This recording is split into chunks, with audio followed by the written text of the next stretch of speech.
সাত সকালে কিন্তু ইডি আধিকারিকরা একেবারে ঝোড়ো ব্যাটিংয়ের মুডেই বলা যেতে পারে, কারণ তারা এই মুহূর্তে পৌঁছে গিয়েছেন উত্তর দমদম পৌরসভার প্রাক্তন পৌরপ্রধান এবং এই ওয়ার্ডে দীর্ঘদিনের কাউন্সিলর এবং এলাকায় বিশিষ্ট পরিচিত রাজনীতিবিদ সুবোধ চক্রবর্তী, যিনি এলাকাতে সুবোধ মাস্টার নামেও অধিক জনপ্রিয়। এবং যেটা জানা যাচ্ছে যে অয়নশীলের অফিস থেকে যে সমস্ত কাগজপত্র পাওয়া গিয়েছিল তার মধ্যে যে 7টি পৌরসভার নিয়োগ সংক্রান্ত বিভিন্ন ডকুমেন্টস পাওয়া গিয়েছে, অর্থাৎ পুনঃনিয়োগ দুর্নীতির যে মামলা, সেই মামলার তদন্ত করতেই কিন্তু এই মুহূর্তে ইডি আধিকারিকরা পৌঁছে গিয়েছেন সুবোধ চক্রবর্তীর বাড়িতে। তিনি প্রাক্তন পৌরপ্রধান এবং বর্তমানে তিনি কিন্তু উত্তর দমদম পৌরসভার কাউন্সিলরও বটে।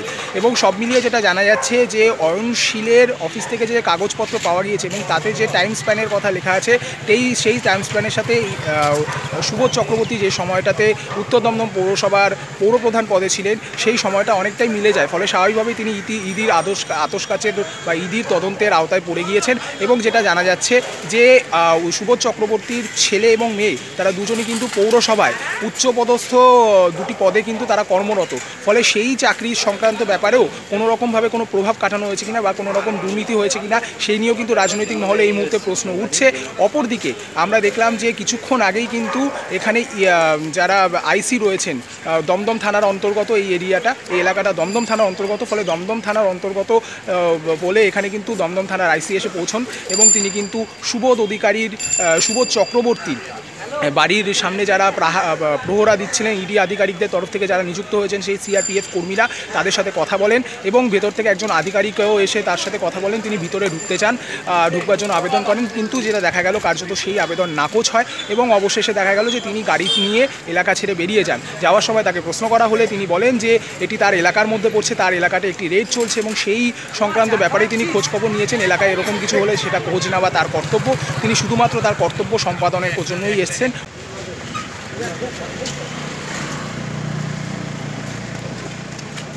আপনাদের কি ভেতরে যাওয়ার কোনো অনুমতি পাওয়া গেল না? আপনারা কি বলবেন? ভেতরে কার সঙ্গে কথা বলবেন? অফিসারদের সঙ্গে?